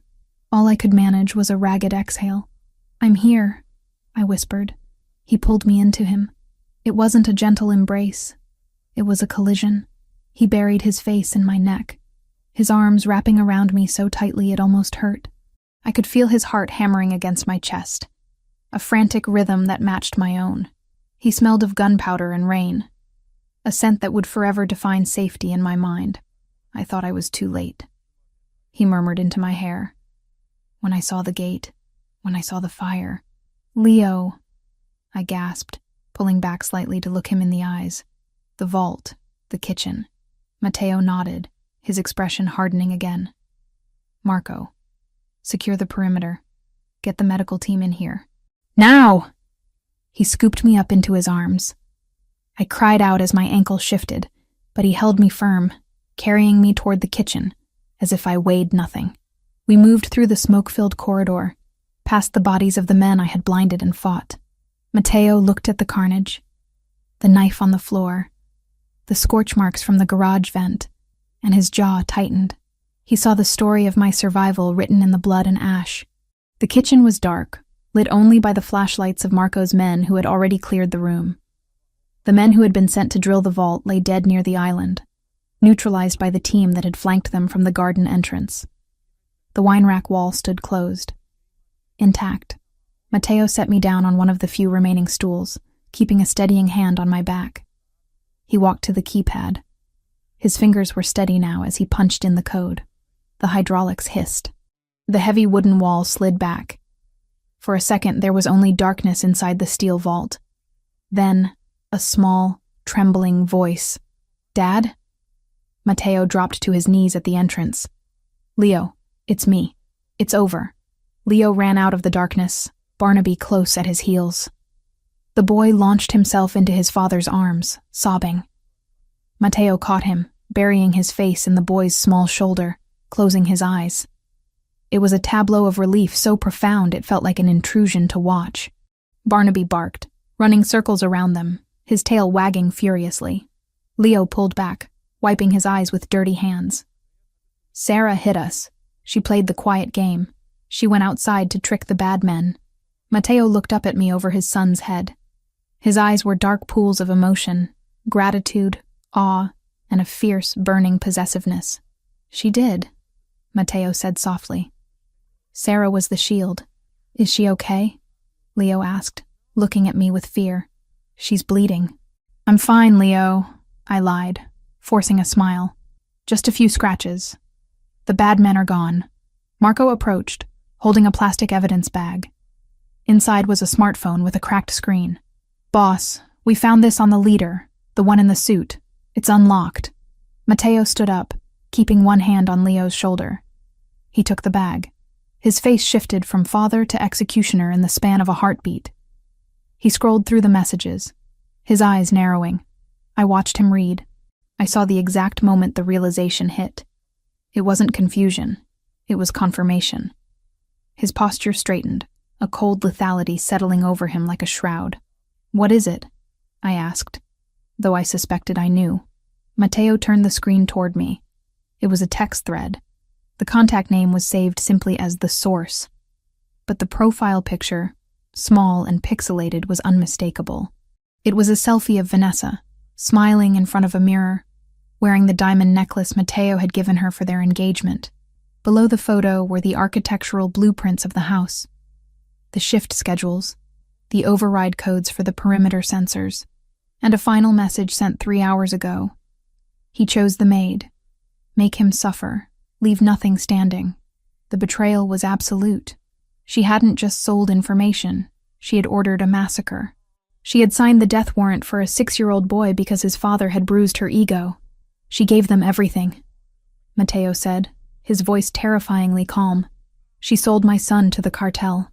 She's at the Grand Hotel, I said, remembering where Marco had dropped her off. She thinks she won.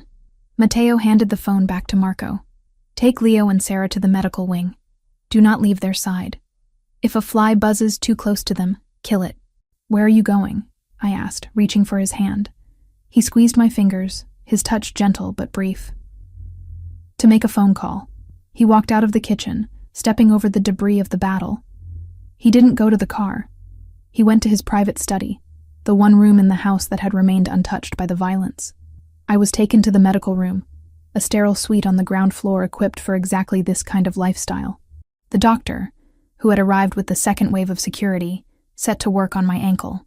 He administered a local anesthetic that dulled the sharp edges of the pain, leaving me floating in a haze of exhaustion. Leo sat on the bed beside me, holding my hand, refusing to let go. Barnaby slept at our feet. But while I was being stitched and bandaged, Matteo was dismantling a life. In his study, Matteo poured a glass of scotch but didn't drink it. He picked up the secure landline. He didn't call the police. The police were for civilians. He dialed a number that connected directly to his financial forensics team in Zurich. It's DeLuca, he said. Execute Protocol 0 regarding Vanessa Grant. Sir, 0 implies total asset liquidation and identity flagged for terror financing. That requires significant authorization. You have my authorization. Drain the accounts, every cent. Checking, savings, trust funds. Funnel it all into the charity for orphans we support. Leave her with nothing but the clothes on her back. Then, flag her passport as stolen and compromised by a cartel associate. Notify the federal agencies through a clean channel. Deliver a full dossier to the federal task force that pins her as the leak for the port trafficking ring. Understood. Initiating now. Matteo hung up. He dialed a second number. This one went to the editor of the city's largest tabloid. A man who owed Matteo his career and his kneecaps. Print it, Matteo said. The photos of her with the cartel lieutenant. The drug use. The embezzlement from her father's campaign funds. All the fake evidence we have in the vault for a rainy day. It pours tonight. It will be on the front page by morning, Mr. DeLuca. She'll be a pariah. I want her toxic, Matteo commanded. I want her own father to be unable to look at her without seeing his own political ruin. Make sure everyone knows. She is radioactive. He made one final call. To the senator, Vanessa's father. The senator answered on the second ring, sounding sleepy. Matteo? It's 3 a.m. What is the meaning of this? Your daughter just tried to have my son killed, Matteo said. The silence on the other end was deafening. I have the texts. I have the transfer logs. I have the confession of the men who died screaming in my hallway. Matteo, wait. We can discuss. There is no discussion. If you attempt to shield her, if you attempt to use your office to help her, I will release the files I have on your offshore accounts in the Caymans. You will let her fall. You will disown her publicly, or you will go down with her. I understand, the senator whispered. She is unstable. I will issue a statement. Matteo hung up the phone. He took a sip of the scotch. It wasn't violence. He hadn't touched a hair on her head. But by the time the sun rose, Vanessa Grant would be homeless, penniless, facing federal prison, and abandoned by her family. She would be a ghost in a city she used to rule. It was a fate worse than death for a woman like her. Matteo returned to the medical wing an hour later. He had washed the blood from his hands and face, though his shirt was still stained. He looked tired, the adrenaline finally fading to reveal the toll the night had taken. He walked over to the bed. Leo had fallen asleep, his head resting on my shoulder. I was awake, watching the door, waiting for him. "Is it done?" I asked softly. "She will never hurt us again," Matteo said. He pulled a chair close to the bed and sat down, leaning forward to rest his elbows on his knees. He looked at Leo, then at me. "The cartel will retreat. They lost their best strike team and their inside man. They know now that the cost of coming here is too high. We are safe." "The house is a wreck," I observed, looking at the ceiling where smoke stains marred the paint. "It's just wood and stone," Matteo dismissed. "I can rebuild a house. I cannot rebuild this." He gestured to the space between us. He reached out and took my hand. Avoiding the IV line, his thumb traced the calluses on my palm, the rough skin of a working woman. "You should have run," he said, his voice thick with emotion. "When you saw the mercenaries, you should have saved yourself." "I couldn't," I said simply. He's my boy too, Matteo." "In here." I tapped my chest. "You don't run on family." Matteo went still. The word family hung in the air, heavy and significant. He brought my hand to his lips, kissing the knuckles, then the palm, then the pulse point at my wrist. It wasn't the kiss of a lover trying to seduce. It was the kiss of a man swearing an oath of fealty. "I have spent my life building walls," he said, his dark eyes locking onto mine.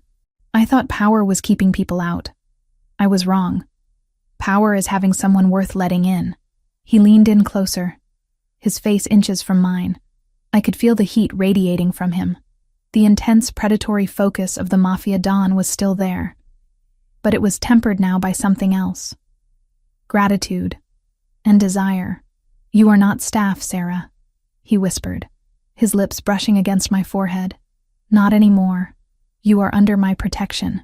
The world will know that if they look at you wrong, they answer to me. You are untouchable." "I don't need to be untouchable," I whispered back, my heart racing despite the exhaustion. "I just need to be here." "You are here," he promised. "You are staying right here." He kissed me then. It was a searing, possessive kiss that tasted of survival. It sealed the unspoken contract between us. The maid and the mobster were gone, replaced by a woman who had walked through fire and a man who would burn the world to keep her warm. Outside, the dawn began to break, painting the sky in shades of bruised purple and blood orange. The storm had passed. The wreckage of the night lay scattered around us, but in the center of the chaos, the foundation held. We were battered, we were bleeding, but we were standing. As I drifted off to sleep, safe in the shadow of the man who had just dismantled an army for me, I knew that life at the DeLuca estate would never be quiet again, but it would be ours. The sun rose over the shattered gates, illuminating the path forward. Vanessa was a memory. The cartel was a warning. And I was exactly where I belonged. Several days passed in a blur of recovery. The house swarmed with contractors, not just cleaners. Matteo was fortifying the castle, but he was also changing it. The cold, museum-like atmosphere was being stripped away. The white leather sofas that had been ruined by my blood were replaced with warmer, softer fabrics.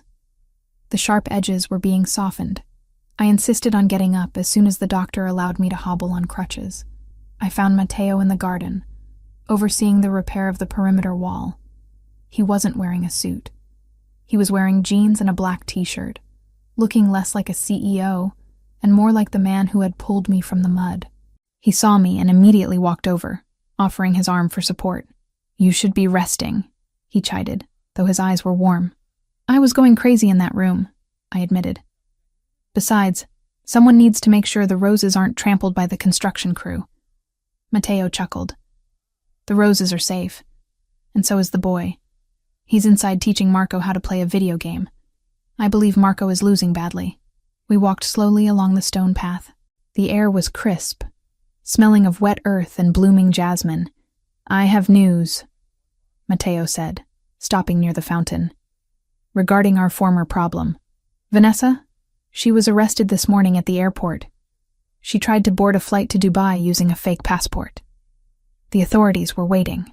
The press was there too. It was undignified. I felt a pang of pity, but it was fleeting. She had thrown a puppy into a storm and a child to wolves. She earned her cage. And the senator? He issued a statement condemning her actions and stepping down from his committee chair to focus on family matters. His career is effectively over. He chose to cut the limb to save the body, but the infection had already spread. So it's really over, I said, leaning against the stone rim of the fountain. The threat is over, Matteo corrected. But we are just beginning. He turned to face me fully. He reached into his pocket and pulled out a small velvet box. My breath hitched.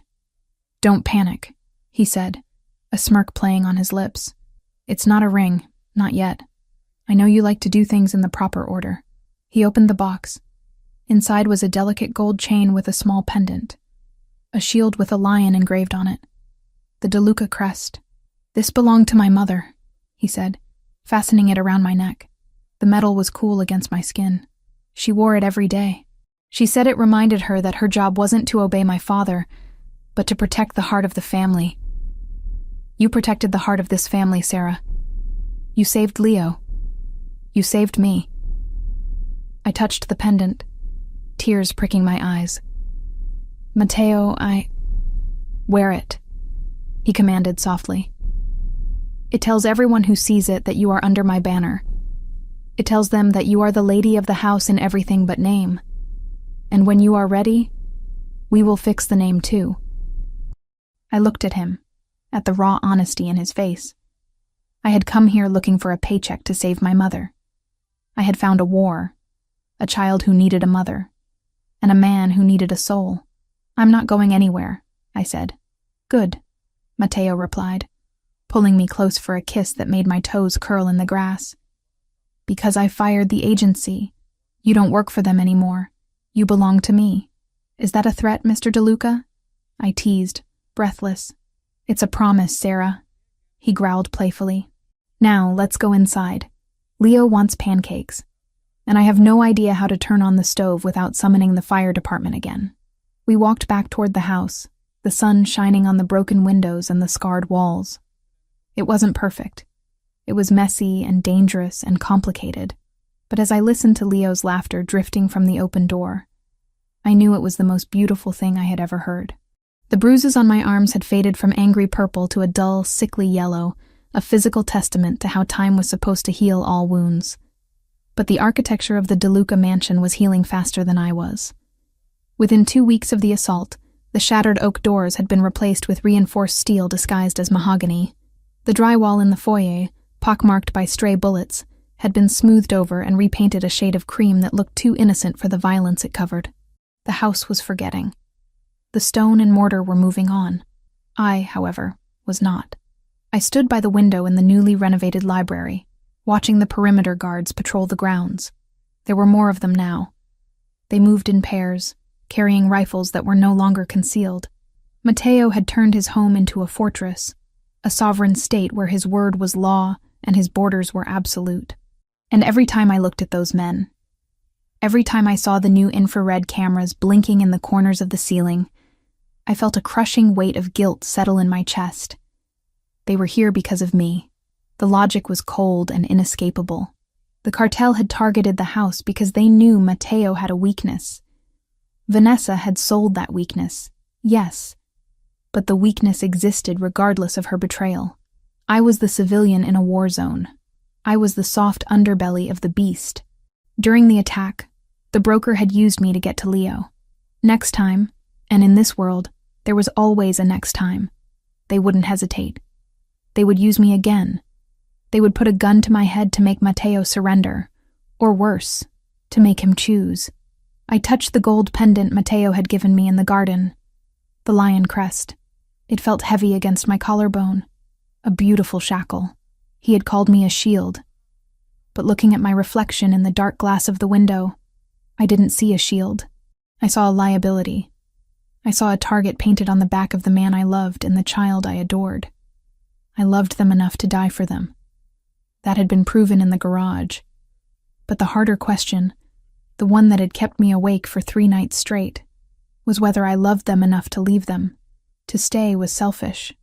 To stay was to bask in Matteo's protection and Leo's laughter, while knowing that my presence increased the threat level of their lives. If I removed myself, the equation changed. Matteo would return to being the untouchable, solitary king. Leo would be the protected heir, guarded by professionals, not a maid with a kitchen knife. The decision didn't come with a burst of tears or a dramatic collapse. It arrived with a silent, suffocating clarity. I had to go. I had to scrub my existence from these halls so that they could be safe. I waited until the grandfather clock in the hall chimed 2 in the morning. The house was asleep. The night shift security was patrolling the exterior, but the interior was quiet. I went to my room, not the guest suite anymore, but a beautiful room on the 2nd floor that Matteo had insisted I take. I didn't pack the silk blouses or the cashmere sweaters he had bought for me over the last few weeks. I didn't pack the jewelry. I took my old duffel bag from the back of the closet, the one with the broken zipper I had arrived with. I packed my old jeans, my worn-out sneakers, and the few photos of my mother I carried with me. I stripped off the silk nightgown and dressed in my old clothes. They felt rough against my skin, a reminder of who I really was. Sarah Evans, the maid, the invisible woman. I wrote a letter. It took me an hour. I tore up 3 drafts because they sounded too emotional, too hopeful. The final version was short. It was brutal. It was necessary. Matteo, the danger didn't end with Vanessa. As long as I am here, you have a vulnerability they can exploit. I won't be the reason you lose a war. I won't be the reason Leo gets hurt. Don't look for me. Let me go back to being invisible. It's safer for everyone. Love, Sarah. I placed the letter on the pillow. I placed the lion pendant on top of the paper. It glinted in the moonlight, a golden eye judging my cowardice. I turned away before I could change my mind. I picked up my bag and opened the door. The hallway was silent. I didn't take the elevator. The hum of the motor might alert someone. I took the servants' stairs, the narrow, winding steps that I had scrubbed on my hands and knees a lifetime ago. My heart was hammering against my ribs, a frantic rhythm of grief. Every step away from Leo's room felt like a physical amputation. I imagined him waking up tomorrow, asking where I was. I imagined the look on Matteo's face. But then I imagined the broker's gun at my head, and the fear of that recurring nightmare pushed me forward. I reached the kitchen. The side door near the pantry led to the garden path, which intersected with a blind spot in the old fence line, a spot the new cameras didn't quite cover yet. I had studied the diagrams while Matteo worked. I knew the way out. I reached for the handle of the door. My hand trembled. You didn't take the coat. The voice came from the shadows of the breakfast nook, dark and rich as espresso. I froze. The blood drained from my face. I didn't turn around. I couldn't. If I looked at him, I would break. It's cold tonight, Matteo said. I heard the scrape of a chair against the floor. He had been sitting there in the dark, waiting. You packed the denim jacket. It's not insulated.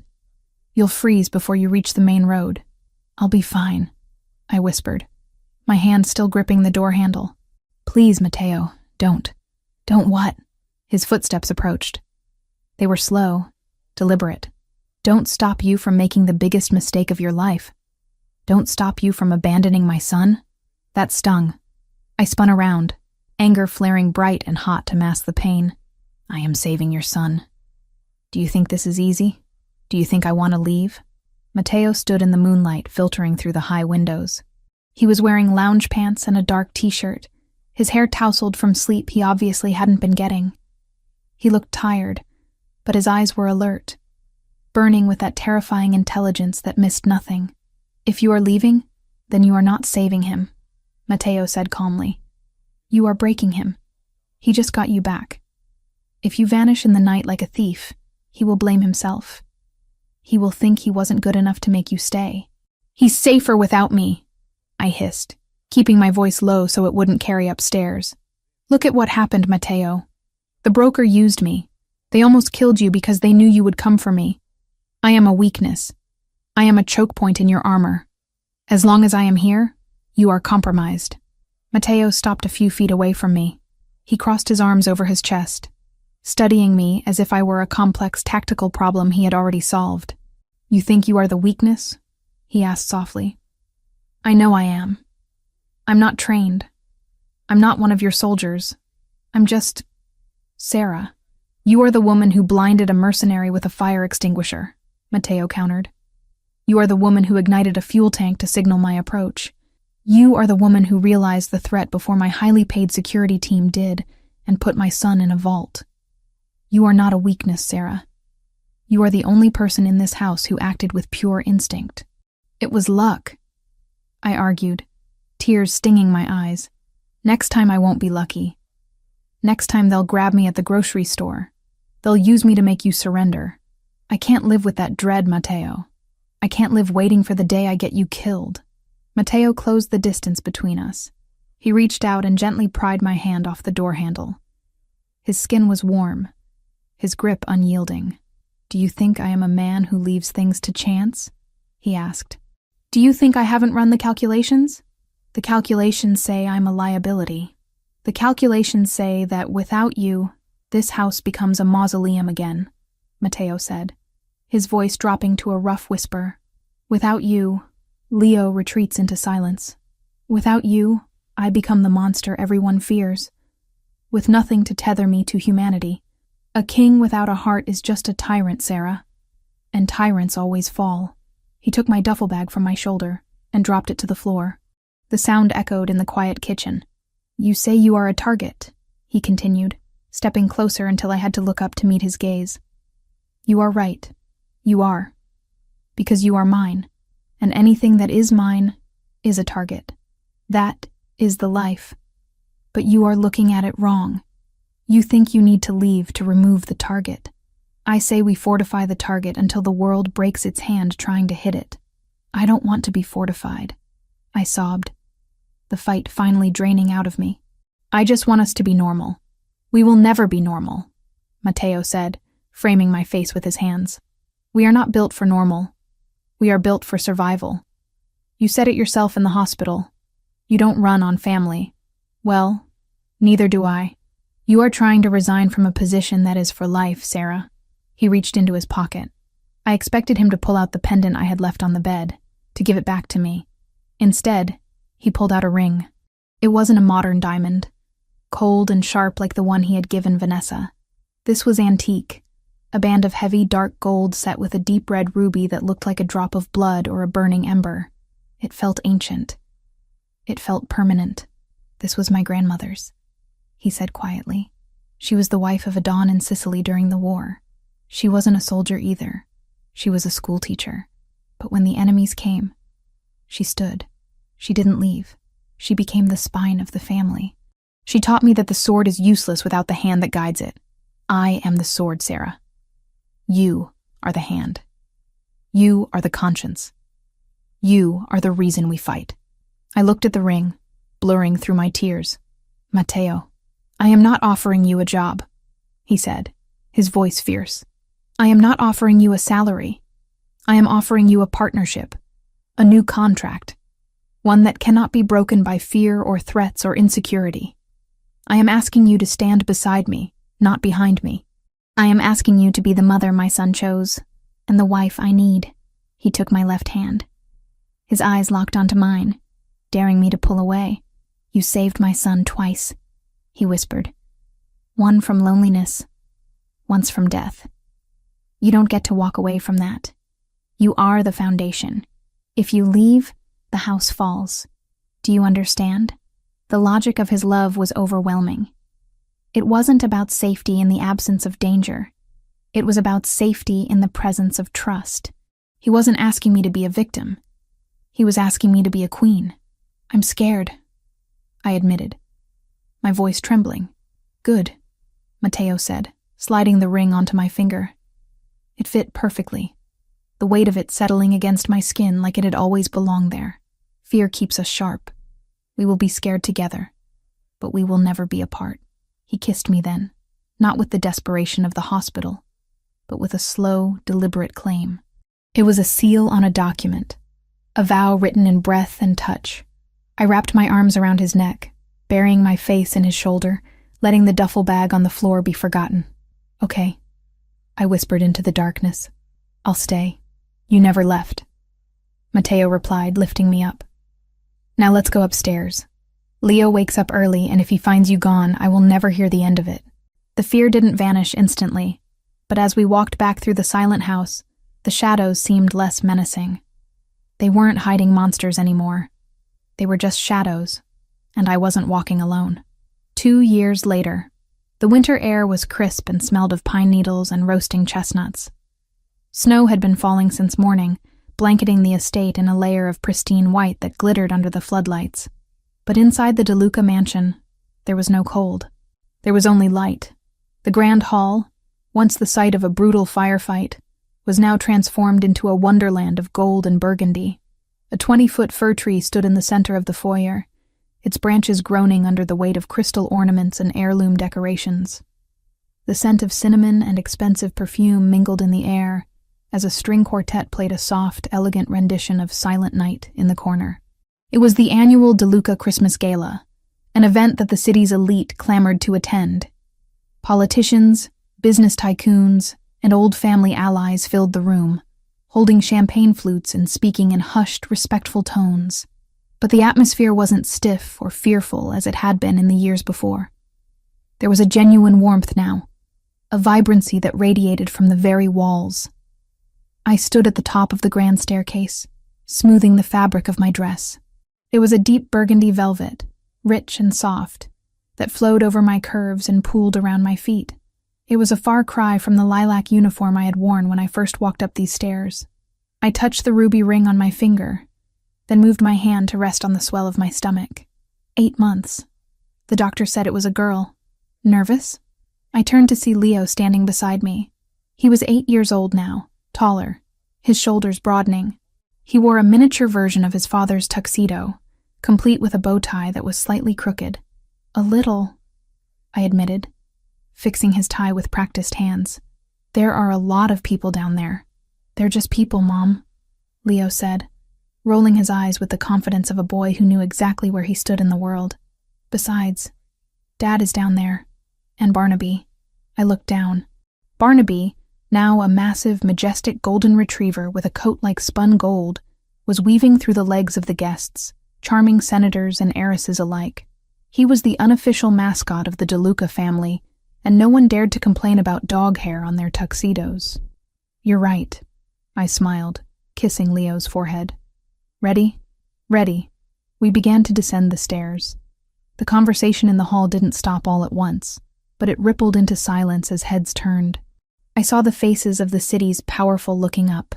2 years ago, they would have looked at me with scorn or curiosity. The maid who married the boss.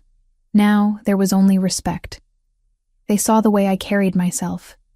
They saw the ring. But mostly they saw the way Mateo looked at me.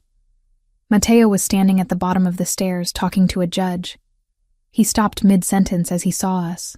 He was wearing a black tuxedo that fit his frame with lethal precision, but his face wasn't the stone mask of the past. He excused himself from the judge and walked to the foot of the stairs, his eyes locked on mine. He took in the burgundy dress, the glow of my skin, the visible proof of the life we had created together. When I reached the bottom step, he offered me his hand. You look... He paused, searching for a word that was big enough. Victorious. I laughed softly, taking his hand. I feel heavy. Your daughter is doing gymnastics in there.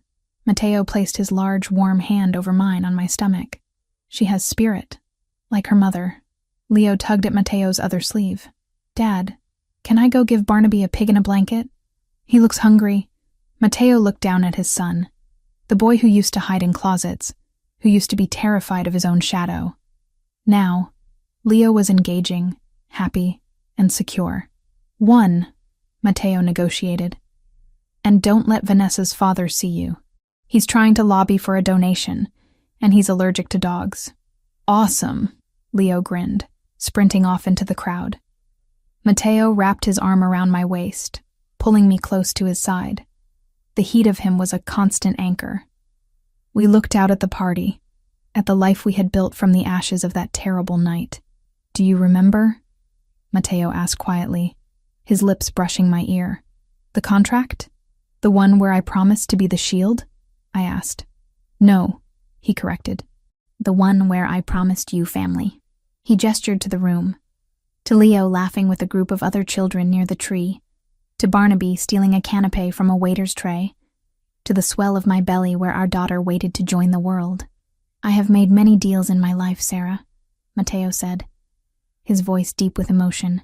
I have negotiated treaties that stopped wars. I have acquired companies worth billions.